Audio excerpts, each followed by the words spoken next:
Assalamualaikum warahmatullahi wabarakatuh. Alhamdulillahi hamdan kathiran barakan fih. Kama yuhibbu rabbuna wa yarda. Wa sallallahu ala nabiyyina Muhammadin wa ala alihi wa ashabihi wa man tabi'ahum bi ihsanin ila yaumiddin. Amma ba'd. Saudara-saudariku rahimani wa rahimakumullahu jami'a. Puji syukur kita kepada Allah Subhanahu wa taala atas segala kesempatan dan kenikmatan yang Allah berikan kepada kita. Ketahuilah bahwa kenikmatan yang paling besar yang Allah berikan kepada kita adalah kenikmatan iman dan keislaman kita, dan kenikmatan di atas sunnah Rasulullah Shallallahu Alaihi Wasallam. Semoga salawat dan salam selalu Allah limpahkan kepada kekasihnya yang mulia, Nabi kita Rasulullah Muhammad Sallallahu Alaihi Wasallam. Saudaraku, sungguh di dalam kondisi saat sekarang ini, tentu tidak sedikit orang yang gelisah. Tidak jarang orang resah.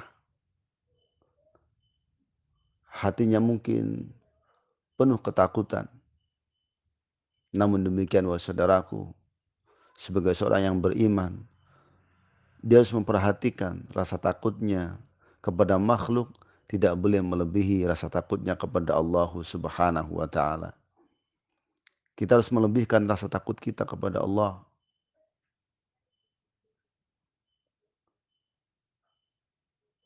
Allah Subhanahu wa taala berfirman, "Fala takhshawhum wakhshawni." Jangan engkau takut kepada mereka, tapi takutlah kepadaku. In kuntum mu'minin, jika benar kalian ada orang-orang yang beriman. Maka jadikanlah apa yang menimpa diri kita, apa yang terjadi di sekitar kita, sebuah pelajaran yang harus kita ambil hikmah, harus kita ambil nasihat. Karena semua yang terjadi di sekitar kita adalah atas kehendak dan hikmah dari Allah Subhanahu wa taala. Saudaraku, coba Anda renungkan. Allah Subhanahu wa taala berfirman di dalam surat Ar-Rum ayat 41. Dhahara al-fasadu fil bari wal bahr bima kasabat aydin nas liyudhiqahum ba'dalladzi amilu la'allahum yarji'un.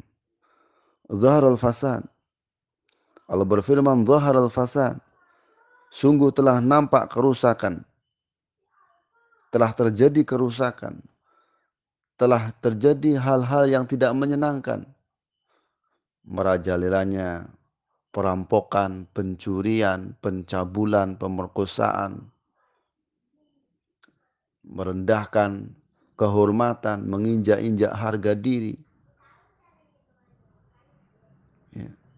Zaharul fasad.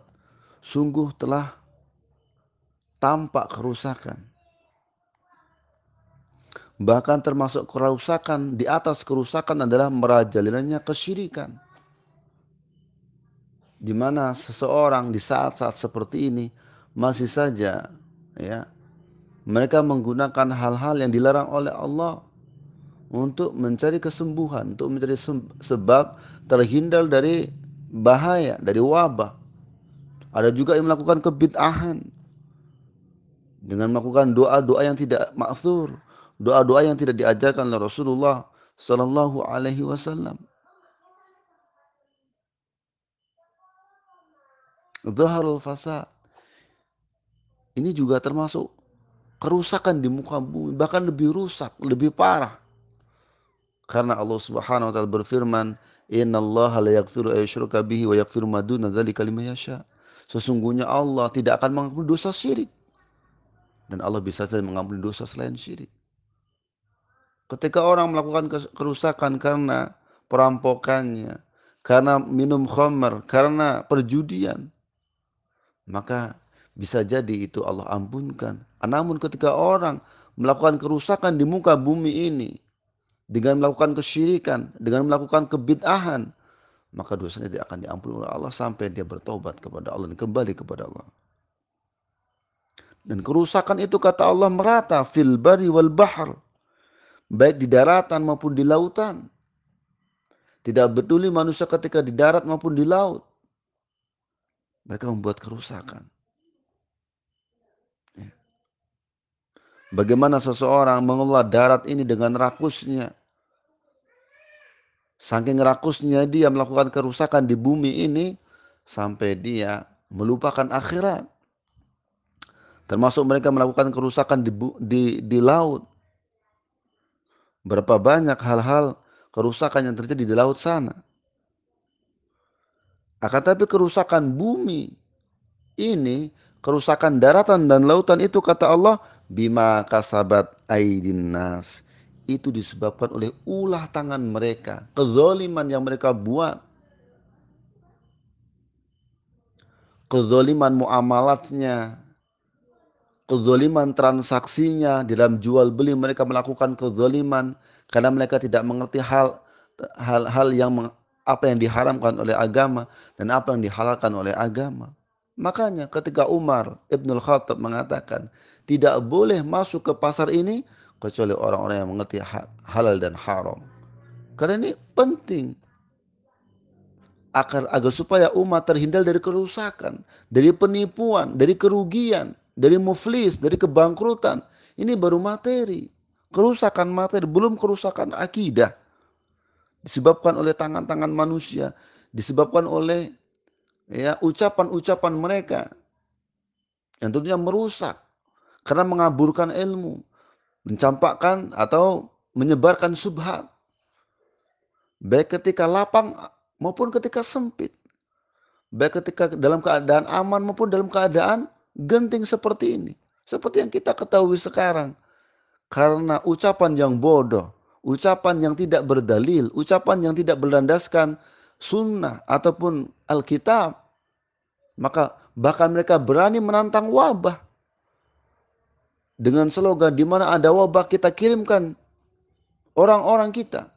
Padahal jelas Rasulullah SAW bersabda, firra minal majzumi firaraka minal asa. Larilah kalian dari penyakit wabah seperti kalian menghindar dari singa. Ini perintah Rasul. Tapi karena keburukan pemahamannya, ucapan yang tidak bertanggung jawab, sehingga ucapan itu mengundang bala, mengundang kerusakan yang lebih besar. Ini tentunya dikembalikan karena kebodohan manusia, karena ulah tangannya, karena perbuatannya yang tidak mau mengembalikan semua perbuatannya kepada qala Allah wa qala Rasulullah sallallahu alaihi wasallam. Akan tetapi saudaraku, semua yang terjadi di muka bumi ini, kerusakan yang ada di bumi ini adalah liyudhiqa ba'dalladzi amilu la'allahum yarjiun. Tujuannya adalah supaya Allah merasakan kepada mereka sebagian dari akibat perbuatan mereka, dari dosa mereka, dari keburukan perilakunya, dari keburukan transaksinya. Allah memberikan sedikit sebagian dari kerusakan mereka. Dan tujuannya adalah bagus. Apa itu? Agar mereka kembali kepada Allah, kembali mengingat Allah, kembali bertaubat kepada Allah, mengingat kesalahan-kesalahan kita. Maka Allah memberikan motivasi, memberikan rangsangan kepada kaum muslimin. Wa anibu ila rabbikum wa aslimulah. Kembalilah kepada Rabb kalian. Wa aslimulah, dan berserah dirilah kepadanya. Menyerahkan urusan kita kepada Allah. Ya. Ketika terjadi perbedaan pendapat, kembalikan kepada Alkitab, kepada qala Allah wa qala Rasulullah sallallahu alaihi wasallam. Jadi ini tujuan Allah. Di saat-saat seperti ini, seharusnya kita mengingat introspeksi diri. Dosa apa yang sudah kita lakukan? Kesyirikan apa yang sudah pernah kita lakukan? Kebid'ahan seperti apa yang sudah kita lakukan? Sehingga sekarang, wal'iyadzubillah, semoga Allah angkat ini semua. Kita yang tadinya dengan tenang, dengan damai kita bisa datang ke masjid, sekarang kita tidak bisa datang ke masjid, tidak bisa sholat di masjid. Kalaupun kita bisa paksakan sholat di masjid, akan tapi kita dalam keadaan was-was, dalam keadaan tidak tenang. Saudaraku, ingatlah apa dosa yang sudah kita lakukan. Sehingga Allah uji kita dengan hal seperti ini. Ingatlah saudaraku, tujuan Allah memberikan ujian-ujian yang datang ini adalah agar kita mengingat dosa-dosa kita. Setelah kita ingat kesalahan-kesalahan kita, dosa-dosa kita, maka kita pun bertaubat kepada Allah. Mohon ampun kepadanya. Dengan memperbanyak istighfar, memperbanyak doa yang biasa diucapkan oleh Nabiullah. La ilaha illa anta, subhanaka inni kuntu minadh dhalimin. La ilaha illa anta, subhanaka inni kuntu minadh dhalimin. La ilaha illa anta, subhanaka inni kuntu minadh dhalimin. Di mana kata para ulama, ya.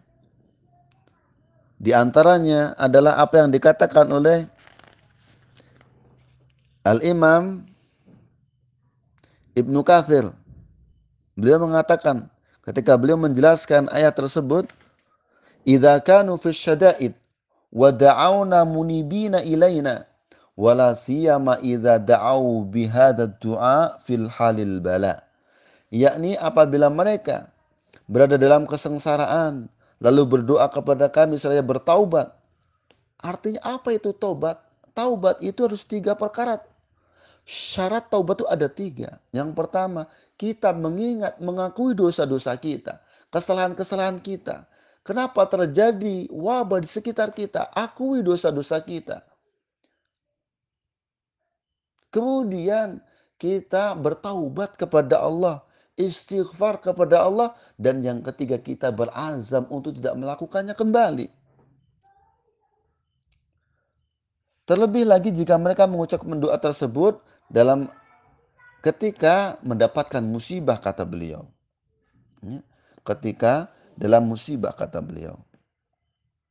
Oleh karenanya dalam Sahih Imam Ahmad disebutkan bahwa Rasulullah SAW bersabda, da'watu dhinnuni idh da'a wa huwa fi batnil haut la ilaha illa anta subhanaka inni kuntu minadh dhalimin. La ilaha illa anta. Tidak ada Rabb yang berhak diibadai dengan benar selain Engkau. Inni kuntu minadh dhalimin, sesungguhnya aku termasuk orang-orang yang zalim. Ya. Maka kata beliau, fa innahu lam yad'u biha rajulun muslim fi syai' qattun illa istajaballahu la. Maka sesungguhnya tidak ada seorang muslim pun berdoa kepada Rabbnya dengan menyebut kalimat ini untuk memohon sesuatu, melainkan Allah akan memperkenankannya. Saudaraku, ingatlah doa ini. Ketahuilah, Allah menghendaki adanya ujian-ujian ini.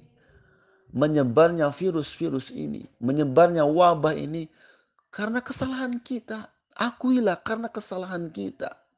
Iya, mungkin kita tidak melakukan kesalahan, mungkin kita tidak melakukan kesyirikan, mungkin kita tidak melakukan kebid'ahan, tetapi kita diam ketika kita melihat orang melakukan kesyirikan. Kita diam ketika melihat orang melakukan kebid'ahan.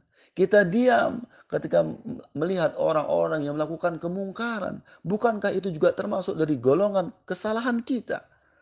Maka saudaraku, sekali lagi, mari di momen-momen yang sangat-sangat penuh hikmah ini, kita introspeksi diri, koreksi diri kita sendiri, kesalahan apa yang sudah kita buat, sehingga Allah halangi kita untuk ke masjid, untuk ke tempat yang sangat Allah cintai, untuk pergi ke sebuah tempat di mana kita bisa bersujud di sana, menyebut nama Allah.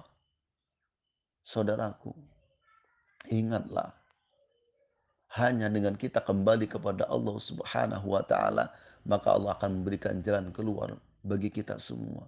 Allah Subhanahu wa taala berfirman, "Wa may yatawakkal 'alallahi fahuwa hasbuh." Barang siapa yang kembali bertawakal kepada Allah, maka Allah akan memberikan kecukupan kepadanya. Wa may yattaqillaha yaj'al lahu makhraja. Barang siapa yang bertakwa kepada Allah, berhati-hati dalam melakukan segalanya, maka Allah akan memberikan kepada mereka jalan keluar. Untuk itu yang terakhir, saudaraku, bersabarlah. Kita bersabar menjalankan apa yang sudah difatwakan oleh para ulama, apa yang sudah diputuskan oleh pemerintah kita untuk selalu berdiam di rumah, memperbanyak istighfar di rumah, memperbanyak baca Al-Quran di rumah, memurojaah ilmu-ilmu yang sudah kita pelajari, dan perbaikilah keadaan-keadaan kita di masa-masa yang akan datang. Dan berazamlah untuk selalu memperbaiki diri di masa-masa yang akan datang. Demikian, semoga bermanfaat dan semoga Allah Subhanahu wa taala mengampuni dosa-dosa kita. Dan semoga Allah Subhanahu wa taala selalu memberikan kesempatan kepada kita untuk memperbaiki kesalahan-kesalahan kita. Berikan kesempatan kepada kita untuk bertobat kepadanya, sehingga kita dikumpulkan oleh Allah Subhanahu wa taala bersama orang-orang yang diterima taubatnya. Wallahu a'lam bishawab. Subhanaka wallahu a'lam bishawab.